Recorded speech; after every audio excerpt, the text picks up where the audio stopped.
The debate में आपका स्वागत है, जहां हम विचारों के विभिन्न पहलुओं का गहराई से विश्लेषण करते हैं। आज का हमारा केंद्रीय प्रश्न ये है कि क्या हमारी आंतरिक भावनाएं और आकर्षण का नियम यानी लॉ ऑफ अट्रैक्शन वास्तव में हमारे बाहरी यथार्थ को पूरी तरह से तय करते हैं, या फिर बाहरी परिस्थितियां और परिवेश हमारे जीवन को दिशा देने में अधिक निर्णायक भूमिका निभाते हैं। ये चर्चा उन स्रोत सामग्रियों पर आधारित है जो जीवन परिवर्तन और भावनात्मक आदतों के विज्ञान की पड़ताल करती हैं। देखिए, इस विषय पर मेरा तर्क यह है कि हमारी भावनात्मक आदतें और हमारी आंतरिक ऊर्जा, जिसे हम फ्रीक्वेंसी कह सकते हैं, वो हमारे जीवन के 80% हिस्से को नियंत्रित करती हैं। मेरा मानना है कि हम अपने विचारों और भावनाओं को अलाइन करके अपने बाहरी यथार्थ को पूरी तरह बदल सकते हैं। मेरा तर्क इसके विपरीत है। आंतरिक भावनाएं और मानसिकता निश्चित रूप से महत्वपूर्ण हैं, लेकिन जटिल बाहरी परिस्थितियों, सामाजिक ढांचे और परिवेश के प्रभाव को केवल व्यक्तिगत ऊर्जा या आकर्षण तक सीमित कर देना, मुझे लगता है, ये यथार्थ का बहुत बड़ा अतिसरलीकरण है। दुनिया केवल हमारे मन के भीतर नहीं चलती, इसके अपने ठोस बाहरी नियम हैं। तो शुरुआत हम स्रोत सामग्री के एक बहुत ही बुनियादी सिद्धांत से करते हैं। स्रोत यह स्थापित करता है कि हमारी सभी भावनाएं, चाहे वे सकारात्मक हों या नकारात्मक, वास्तव में एक आदत या नशे की तरह होती हैं। इसे एक शराबी के उदाहरण से समझिए। जी, एक शराबी को पीने के लिए केवल एक बहाना चाहिए। अगर वो खुश है तो जश्न मनाने के लिए पिएगा, और दुखी है तो गम भुलाने के लिए। इसी तरह एक दुखी व्यक्ति हमेशा दुखी रहने का बहाना ढूंढ लेता है। जीवन में जो भी बाहरी घटनाएं घटती हैं, जिन्हें हम नियति कहते हैं, वे केवल 20% हैं। लेकिन आप उस 20% को इतनी आसानी से किनारे नहीं कर सकते। उस 20% में वैश्विक आर्थिक मंदी, जन्म का स्थान, बीमारियां और सामाजिक असमानताएं शामिल हैं। मैं उन्हें किनारे नहीं कर रहा हूं। मैं कह रहा हूं कि बाकी 80% पूरी तरह से इस बात पर निर्भर करता है कि हम उस 20% पर कैसी प्रतिक्रिया देते हैं। जो लोग असाधारण जीवन जीते हैं, वे इस 80% को अपने नियंत्रण में लेते हैं। स्रोत का एक बहुत मजबूत सिद्धांत है, डोंट सॉल्व, इवॉल्व। यानी बार बार एक ही समस्या से लड़ने के बजाय खुद को उस स्तर तक विकसित कर लें जहां वो समस्या आपके लिए मायने ही ना रखे। जब हम अपने FTBA यानी फीलिंग्स, थॉट्स, बिलीव्स और एक्शंस को एक सीध में लाते हैं, तो जीवन को बदला जा सकता है। ये डोंट सॉल्व इवॉल्व का विचार सुनने में बहुत प्रेरक लगता है, लेकिन जब हम इसे वास्तविक जीवन की जटिलताओं पर लागू करते हैं तो ये मानसिकता यथार्थ को अनदेखा करने लगती है। स्रोत में दी गई उस महिला का ये उदाहरण लेते हैं जिसके 4 रिश्ते टूट चुके हैं। हर बार उसे एक ऐसा पार्टनर मिला जो उसके प्रति वफादार नहीं था। अब आकर्षण के नियम के अनुसार ये कहा जा रहा है कि उस महिला की अपनी फ्रीक्वेंसी गलत है और वो खुद ऐसे लोगों को आकर्षित कर रही है। क्या ये पूरी तरह से उस महिला की गलती है? देखिए, इसे गलती या दोष के नजरिए से मत देखिए। ये कारण और प्रभाव का सिद्धांत है। अगर वो बार बार एक ही पैटर्न में फंस रही है, तो कहीं ना कहीं उसका अवचेतन मन उस टॉक्सिसिटी के साथ सहज हो चुका है। लेकिन यह दृष्टिकोण सीधे तौर पर पीड़ित को ही दोषी ठहराने, मेरा मतलब है विक्टिम ब्लेमिंग की ओर ले जाता है। यदि कोई व्यक्ति किसी अत्यधिक टॉक्सिक माहौल का सामना कर रहा है, तो उस बाहरी संकट को केवल उसकी आंतरिक कमी मान लेना वास्तविकता से मुंह मोड़ना है। परिवेश हमारे विश्वासों को आकार देता है, न कि केवल हमारे विश्वास परिवेश को। यदि हम ये मान लें कि सब कुछ परिवेश पर निर्भर है, तो इंसान पूरी तरह से असहाय हो जाता है। सशक्तिकरण तभी आता है जब आप जिम्मेदारी लेते हैं। स्रोत में दी गई उस महिला डॉक्टर का उदाहरण देखिए जो आत्महत्या करना चाहती थी। उसका मानना था कि उसका डिप्रेशन उसके खराब वैवाहिक रिश्ते और आर्थिक तंगी के कारण है, यानी विशुद्ध रूप से बाहरी कारण। लेकिन काउंसलिंग के दौरान पता चला कि वो स्कूल के दिनों से ही असहाय और उदास महसूस करने की आदी थी। समस्या बाहरी नहीं थी, समस्या ये थी कि वो एक दुखद पहचान के साथ जीने की आदी हो चुकी थी। तो क्या आप कह रहे हैं, माफ कीजिएगा, क्या आप कह रहे हैं कि उसका खराब विवाह और आर्थिक तंगी केवल उसके दिमाग की उपज थी? बाहरी संकटों का मनोवैज्ञानिक प्रभाव होता है? बाहरी संकट ट्रिगर हो सकते हैं, लेकिन वे भावना पैदा नहीं करते।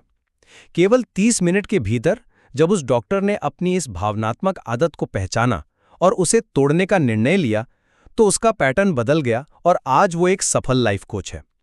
संकट या अवसर केवल हमारी मौजूदा भावनात्मक आदतों को 10 गुना बढ़ा देते हैं। 26/11 जैसे भयावह हमले के दौरान टीवी देख रहे लोगों की प्रतिक्रियाएं अलग थीं। कोई डर गया, कोई गुस्से में आ गया और कोई शांति से प्रार्थना करने लगा। घटना एक ही थी, लेकिन प्रतिक्रियाएं उनकी पुरानी आदतों के अनुसार थीं। प्रतिक्रियाएं अलग होती हैं, ये सच है। व्यक्ति की पूर्व निर्मित भावनाएं उसकी तात्कालिक प्रतिक्रियाओं को प्रभावित करती हैं। लेकिन यहाँ एक बहुत बड़ा सवाल ये है कि वे पूर्व निर्मित भावनाएं बनती कैसे हैं। आपने कहा कि भावनाएं आदतें हैं, लेकिन आदतें शून्य में नहीं बनती। स्रोत से ही सेना के कर्नल का उदाहरण लेते हैं। कर्नल ने बताया था कि कैसे अनुशासित, शारीरिक और मानसिक रूप से मजबूत सेना के जवान रिटायर होने के बाद अचानक मोटापे और अत्यधिक गुस्से का शिकार हो जाते हैं। क्योंकि उन्होंने अपना अनुशासन खो दिया? नहीं, क्योंकि उनका परिवेश बदल गया। सेना के उस कड़े और अनुशासित माहौल से बाहर आते ही उनके जीवन का ढांचा ढह गया। ये स्पष्ट रूप से सिद्ध करता है कि इंसान केवल अपनी आंतरिक आदतों का गुलाम नहीं है, बल्कि बाहरी परिवेश उसके भावनात्मक पैटर्न को गहराई से संचालित और निर्मित करता है।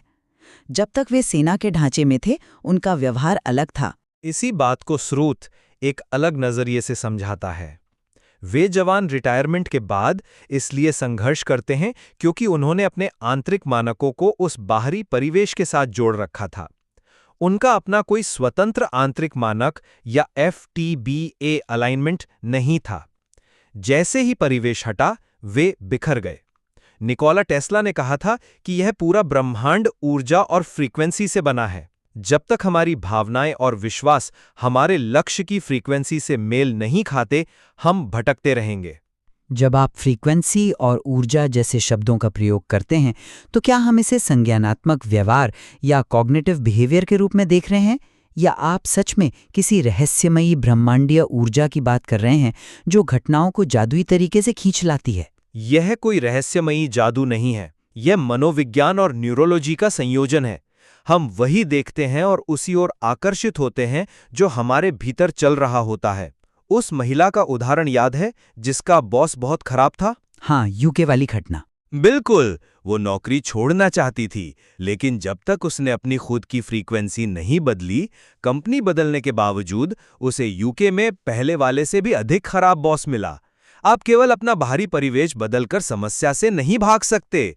जब तक आप अपने अंदर के उस पैटर्न को नहीं बदलते जो टॉक्सिसिटी को सहन कर रहा है या उसे आकर्षित कर रहा है, आपका यथार्थ नहीं बदलेगा। यहाँ मुझे गंभीर आपत्ति है। ये मानना कि हर शोषक बॉस या हर खराब जीवन साथी इसलिए हमारे जीवन में आता है क्योंकि हमारी फ्रीक्वेंसी उसे खींच रही है, तार्किक रूप से बहुत खतरनाक है। क्या हम इसे मनोविज्ञान में रिपीटिशन कंपल्शन या फ्राइड के सिद्धांत के रूप में नहीं देख सकते, जहां इंसान अपने अनसुलझे ट्रॉमों को दोहराता है? इसे ब्रह्मांडीय आकर्षण का नाम देने से हम शोषक को पूरी तरह से क्लीन चिट दे देते हैं और पीड़ित को जिम्मेदार ठहरा देते हैं। ये शोषक को क्लीन चिट देना नहीं है, ये पीड़ित को ये समझाना है कि उसके पास चक्र को तोड़ने की शक्ति है। लेकिन इस शक्ति के नाम पर जिस चरम सीमा तक ये सिद्धांत चाहता है, वो विचारणीय है। स्रोत में एक अत्यंत विचलित करने वाला उदाहरण है। एक व्यक्ति है जिसकी पत्नी गंभीर रूप से मानसिक रूप से बीमार है। वो हिंसक हो जाती है, बच्चों को नुकसान पहुंचा सकती है। वो व्यक्ति सुबह काम पर जाने से पहले बच्चों को ताले में बंद करता है और कई बार अपनी पत्नी को कुर्सी से बांध कर रखता है। और इसके बावजूद वो व्यक्ति अपना मानसिक संतुलन बनाए रखता है। लेकिन स्रोत कहता है कि वो व्यक्ति हैप्पी है, यानी खुश है। उसका पैटर्न खुशी का है, इसलिए वो उन खौफनाक परिस्थितियों में भी मुस्कुराकर बाहर का खाना ला सकता है। क्या हम सच में इसे एक आदर्श फ्रीक्वेंसी कहेंगे? ये व्यक्ति अपने यथार्थ को बदल नहीं पाया। उसने सिर्फ एक दर्दनाक और शायद खतरनाक स्थिति में खुद को मनोवैज्ञानिक रूप से सुन्न कर लिया है। इसे खुशी का नाम देना वास्तविकता की कठोरता से भागना है। वह उदाहरण ये नहीं दर्शाता कि हमें दर्द को सहना चाहिए या हिंसक स्थिति में रहना चाहिए। वह उदाहरण मानव मन की उस असीमित क्षमता को स्थापित करता है कि हम अपनी भावना को चुन सकते हैं। इतने विकट माहौल में भी यदि कोई अपनी शांति बनाए रख सकता है, तो यह उसकी आंतरिक शक्ति की विजय है। अगर वह भी अपनी पत्नी की तरह हिंसक या अवसादग्रस्त हो जाता, तो क्या वो अपने बच्चों को बचा पाता? उसका 80% यानी उसकी प्रतिक्रिया उसके नियंत्रण में थी। शांति बनाए रखना एक बात है, लेकिन ये दावा करना कि आप आकर्षण के नियम से सब कुछ नियंत्रित कर सकते हैं दूसरी बात है। यदि कल को किसी निर्दोष व्यक्ति को कैंसर हो जाए तो क्या हम उसके सामने खड़े होकर कहेंगे कि आपने अपनी गलत फ्रीक्वेंसी से इस बीमारी को आकर्षित किया है? बिल्कुल नहीं। मैंने पहले ही 20 और 80 के अनुपात को स्पष्ट किया है। बीमारी का आना वो 20% है जो डेस्टिनी है। आकर्षण का नियम ये नहीं कहता कि आपने कैंसर पैदा किया है। वो ये कहता है कि उस कैंसर से लड़ते समय आपकी भावना क्या होगी, ये आप तय करेंगे। आप हार मानकर बैठेंगे या एक योद्धा की तरह लड़ेंगे। कोविड-19 महामारी एक बाहरी क्राइसिस था, वो 20% था। लेकिन उसी क्राइसिस में कुछ लोगों ने हताशा में जीवन खत्म कर लिया और कुछ ने अपने जीवन के सबसे बड़े अवसर खोज निकाले। ये 80% है और इसी शक्ति का उपयोग करके हम जीवन के हर क्षेत्र में अप्रत्याशित सफलता प्राप्त कर सकते हैं, जिसे स्रोत 10 साल की सफलता 1 साल में कहता है। सफलता की गति को तेज करने का दावा आकर्षक है, लेकिन इसके पीछे की प्रक्रिया को समझना जरूरी है। 10 साल की सफलता 1 साल में का ये विचार हमें शारीरिक और व्यावसायिक सीमाओं को पार करने के दावे की ओर ले जाता है। स्रोत में एक 65 वर्षीय अरबपति का जिक्र है। वो व्यक्ति आर्थिक रूप से अत्यंत सफल था, लेकिन स्वास्थ्य के मामले में ऐसा था कि 5 पुशअप भी नहीं कर सकता था। लेकिन सही मानसिकता, स्पष्ट लक्ष्य और अपनी FTBA फ्रीक्वेंसी को अलाइन करके केवल कुछ महीनों के भीतर उस 65 साल के व्यक्ति ने 200 लोगों के सामने 10 मिनट में 100 पुशअप्स और 100 स्क्वाट्स किए। ये अपनी भावनाओं और विश्वासों को सही दिशा में निर्देशित करने का परिणाम है। मैं इस बात को पूरी तरह स्वीकार करती हूँ कि जब कोई व्यक्ति स्पष्टता के साथ किसी लक्ष्य पर ध्यान केंद्रित करता है तो वह असाधारण परिणाम प्राप्त कर सकता है। लेकिन 65 वर्षीय व्यक्ति ने 100 पुशअप्स इसलिए किए क्योंकि उसने लगातार अभ्यास किया, सही आहार लिया और अपनी शारीरिक क्षमता बढ़ाई। उसने केवल रात को आंखें बंद करके पुशअप्स करने की कल्पना नहीं की थी। सफलता के पीछे ठोस कौशल और व्यावहारिक कदम होते हैं। आप एक्शन को फीलिंग से अलग कर रही हैं। आकर्षण के नियम में FTBA का A यानी एक्शन बहुत महत्वपूर्ण है, लेकिन बिना सही फीलिंग और बिलीफ के किया गया एक्शन कभी परिणाम नहीं देता। अगर वो अरबपति जिम जाता लेकिन अंदर से ये मानता रहता कि मैं 65 साल का हूं, मेरे शरीर में अब ताकत नहीं है, तो उसका व्यायाम बेमानी हो जाता। इसीलिए स्रोत डेली मैजिक प्रैक्टिस या DMP की वकालत करता है। यहाँ मेरा विरोध इस मैजिक या जादू शब्द के प्रयोग को लेकर है। यह रूपक है। जब हम सुबह उठते समय और रात को सोने से पहले अल्फा स्टेट में होते हैं तो हमारा अवचेतन मन सबसे अधिक ग्रहणशील होता है। यदि उस समय 20 मिनट के लिए हम वर्तमान काल में अपने लक्ष्यों की कल्पना करें, मैंने 1 करोड़ कमा लिए हैं जैसी अफर्मेशंस बोलें और बिना शर्त खुशी पैदा करें जैसे जूम कॉल पर डांस करके, तो हम अपने दिमाग को सफलता के लिए रीवायर कर रहे हैं। जब हम अल्फा स्टेट की बात करते हैं तो क्या ये केवल एक रिलैक्स्ड दिमागी अवस्था है जहां हम संज्ञानात्मक रूप से अधिक खुले होते हैं, या इसमें कोई वास्तविक ब्रह्मांडीय तरंगे शामिल हैं? जब आप वर्तमान काल में ऐसी बातें बोलते हैं जो अभी तक हुई नहीं हैं और मान लेते हैं कि ब्रह्मांड अवसरों को खींच लाएगा, तो ये अतिशयोक्ति हो जाती है। जीवन कौशल जैसे कॉन्फ्लिक्ट मैनेजमेंट या नेगोशिएशन सीखना सफलता लाता है, न कि केवल जूम कॉल पर नाचकर फ्रीक्वेंसी भेजना। मैंने 1 करोड़ कमा लिए हैं, ये अफर्मेशन इसलिए नहीं बोला जाता कि आसमान से पैसे गिरेंगे। ये इसलिए बोला जाता है ताकि आपके भीतर से हताशा खत्म हो जाए। न्यूरोलॉजिकली, जब व्यक्ति हताश नहीं होता, जब वो संतुष्ट और प्रचुरता महसूस करता है, तब उसका दिमाग समस्याओं के बजाय अवसरों को देखने लगता है। एक गरीब मानसिकता वाला व्यक्ति पैसे खर्च करते समय डरता है और इसलिए वो कभी उन रिस्क्स को नहीं ले पाता जो एक मिलेनियर बनने के लिए चाहिए। ये जादू इस अर्थ में है कि ये रातों रात आपके सोचने के तरीके को बदल देता है। यह व्याख्या मनोवैज्ञानिक रूप से समझ में आती है। अगर यह केवल आत्मविश्वास बढ़ाने का एक तरीका है तो ठीक है, लेकिन क्या यह यथार्थवादी है कि हर वर्ग का व्यक्ति इसे समान रूप से लागू कर सके? हम एक ऐसे समाज में रहते हैं जहां गहरी असमानताएं हैं। यदि एक व्यक्ति अत्यंत गरीबी में है, जिसके पास अपने अगले भोजन का प्रबंध नहीं है, तो क्या उसके लिए यह कहना व्यवहारिक है कि तुम बस 20 मिनट के लिए अल्फा स्टेट में जाओ और महसूस करो कि तुम्हारे पास सब कुछ है? ऐसे व्यक्ति के लिए तो ये और भी अधिक आवश्यक है। कैसे? उस व्यक्ति का अवसाद या डर कोई आदत नहीं है जिसे उसने शौक से चुना है। ये उसके कठोर यथार्थ की एक जैविक और मनोवैज्ञानिक प्रतिक्रिया है। अगर आप पानी में माचिस की तीली जलाएंगे तो वो बुझ जाएगी।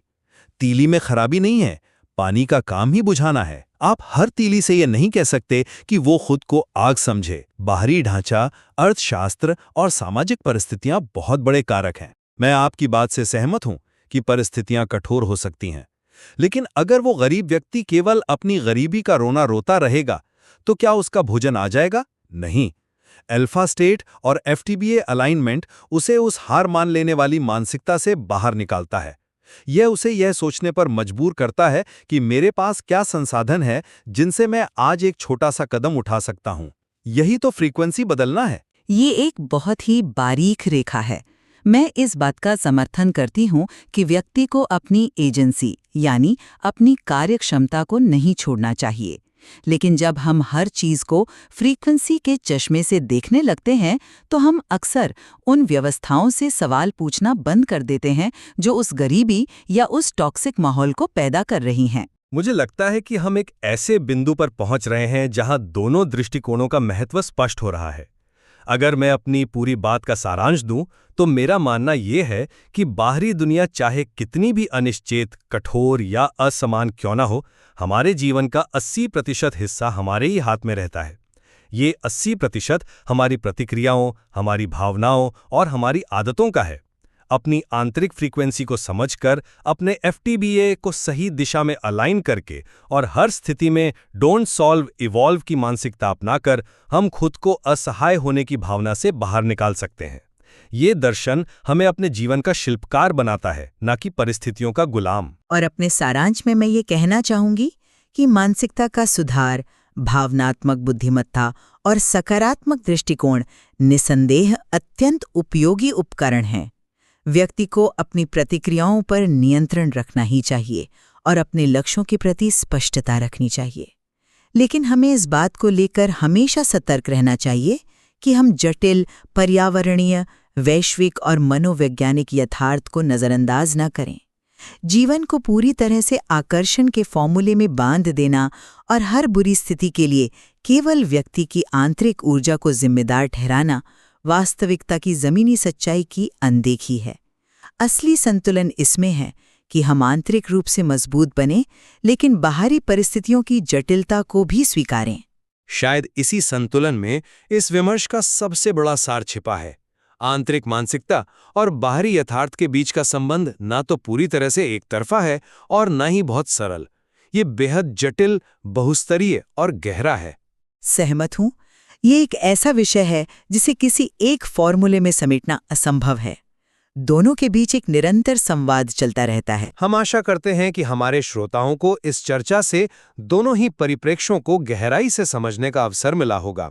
इस विषय के कई और मनोवैज्ञानिक और व्यावहारिक पहलू हैं जिन पर आप स्वयं विचार कर सकते हैं और स्रोत सामग्री की गहराई में जाकर अपनी खुद की समझ विकसित कर सकते हैं। हमारे साथ जुड़ने और इस बौद्धिक संवाद का हिस्सा बनने के लिए आपका बहुत बहुत धन्यवाद।